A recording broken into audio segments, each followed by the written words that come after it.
Hello travelers! I am Lorekeen, your traveler's guide to Tyria. In our previous episode, we explored the Altered Brook Vale.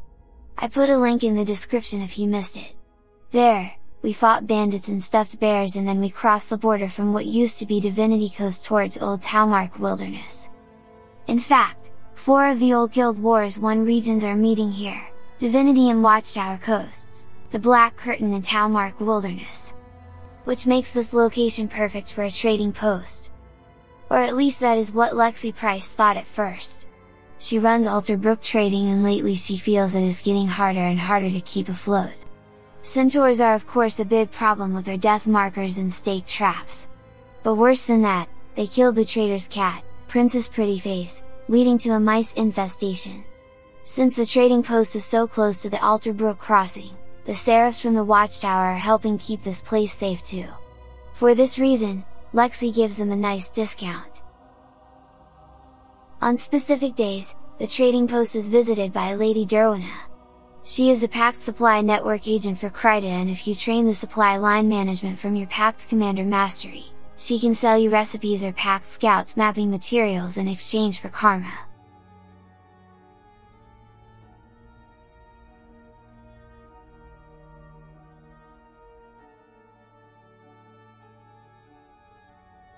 If you are interested, you can also help Mona, a merchant who needs to get her pack full with supplies from the trading post over the Altered Brook crossing, and to the township of Claypool. She has a Seraph guard with her, but she considers him a chucklehead, and last time they barely made it alive. Wake up, you motherless Ettins! It's time to go! Everything's tied up and ready to go. Good. Don't look at me, don't talk to me. You chat, you die. Let's get going.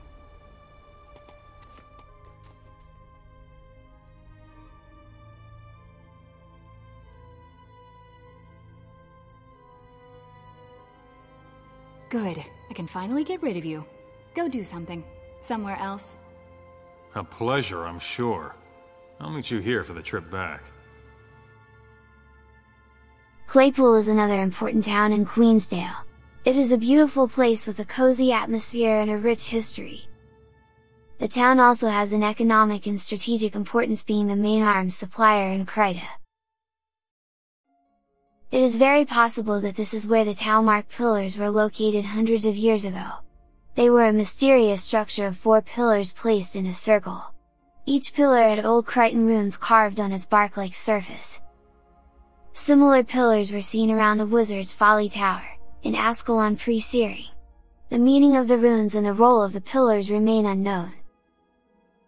Today we can ask Mary Mullins more about the history of Claypool, and she will tell us that the town was born out of Princess Salma's victory during the war in Cryta.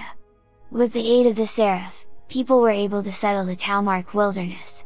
The Seraph presence attracted those looking for a safe place to settle, like the refugees from centaur attacks, and it allowed trade to flow.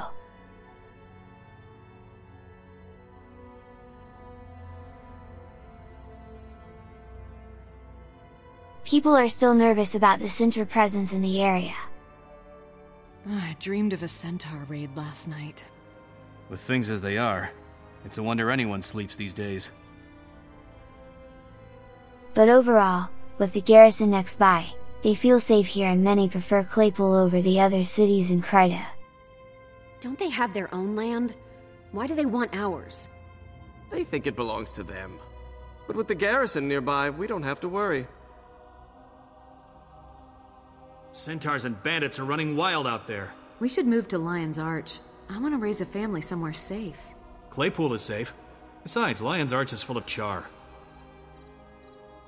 Maybe one day I'll move to Divinity's Reach. I don't mind visiting, but it's much too crowded for my taste. The forges and smiths of Claypool are superior to anything else in the area, so many people come looking for quality weapons, tools and armor. The town is now well known for its artisans and manufacturers. Most weaponry found in Divinity's Reach was forged here. Claypool is also used to train militia and Seraph recruits for the war. The town is named after the noble family who owns the land, founders of the town itself, the current head being Lord Aaron Claypool. He is a steward of the township of Claypool and its surrounding lands in Queensdale. The family turn the governance to the mayor, who in turn answers to the people and to the Queen. At the moment, Lord Mayor Jolland is the elected mayor. He knows he presides over a small town, but they have heart. They have to have it, as it tends to be important for the forge. Gabrielle Smith is the blacksmith in the township of Claypool. Her family has been smiths for 4 generations. She doesn't mind the attacks of the bandits, since she provides the locals and the seraph with the weapons and armor. War can be profitable for some people. We're safe from centaurs here. The garrison protects us. Protection isn't enough. We're at war. We have to win, no matter the cost. We can't exterminate them. Why not? Are centaurs evil? It's more complicated than just good and evil. What's complicated mean? Innkeeper Mylia is the owner of the township of Claypools and called the Apple and the Arrow, named after one of the founders of the town, Ember Whisperwind, who was a collector NPC in Guild Wars 1 and she could shoot an apple right off your head. She could be found a bit downhill from the Talmark Pillars, right next to the secret river passage, of which we talked about in the last episode. It seems like she really liked the place and decided to stick around. But you should not make any plans to stay here. The inn is full because battling the bandits and the centaurs attracts many adventurers and swords for hire. Oh look! That is our friend Cattleman Curtis. We met him when we visited Brook Vale. It seems that his farm was attacked by bandits and so, his cows refused to go home. He came all the way here looking for volunteers to help him retake the farm.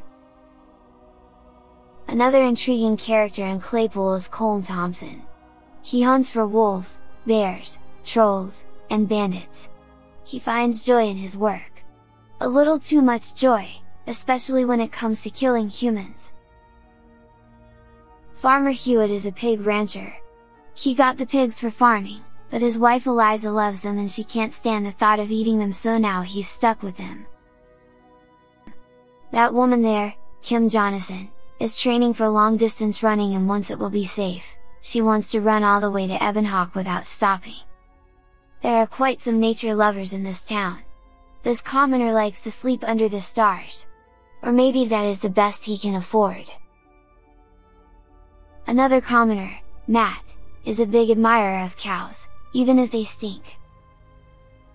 And, as in Shamor, Captain Thackeray has a fair share of fans. Come on, jump!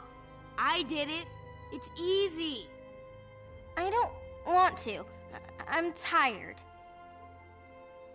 Captain Thackeray would do it. He's never tired.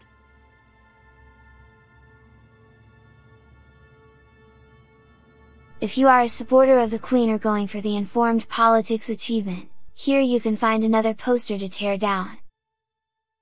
Captain Lundell is a Heart NPC and she oversees the recruits' training. If you are a human, then she knows about you as the Seraph has received reports from Captain Thackeray on your progress. You can impress her by helping train the refugees into a working militia.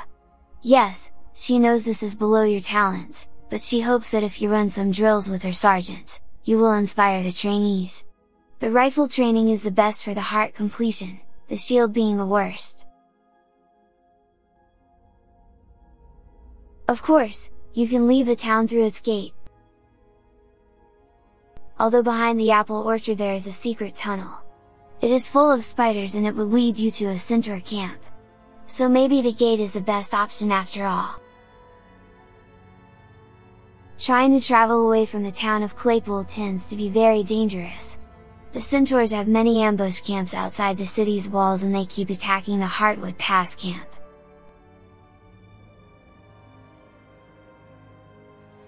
Seraph Soldier Elmdare leads the efforts in the area, as holding Heartwood Pass is critical to war efforts. You can help clear the area of centaurs and Supply Master Trudy will sell you Tamini weapons she found in the centaur's caches.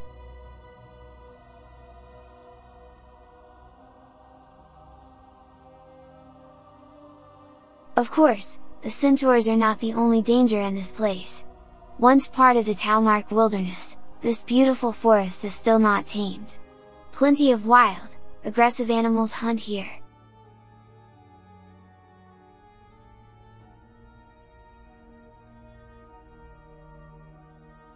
Behind the camp there are even caves full of bears, and by the looks of it, they probably go all the way to Fiona's bees. We met Fiona on our previous trip. In the middle of this war zone, we find Greatheart Weald, a picturesque clearing, home to the oak hearts, who guard a rustic oak tree. Maybe these trees have red leaves because they come from the seeds of the Tree of Autumn, a boss oak heart who used to roam around here in Guild Wars 1. Today, at certain times, these noble guardians fall under attack from parasites. A veteran ancient oak heart becomes corrupted and rotted, and if left unchecked, she can pass the corruption to the others of her kind. Defeating her helps you in crafting Nevermore and the Druid's Stone. After sunset, portals will spawn here. Portals to the underworld, from where creatures of nightmare will come forth. But we'll talk more about it next time, over a glass of fine ale.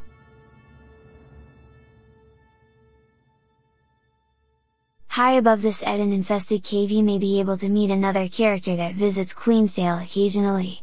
He is a mysterious alien traveler who has walked the mists, by the name of Zeghai of the Lost. If you have a revenant, then you have walked the mist too, and so, he can see you clearly, and he will sell you recipes to craft the revenant beta weapons, the Mistbreaker, the Mistrender, or the Mistcleaver. Like Lady Derwina, he can be found on the map only at certain times.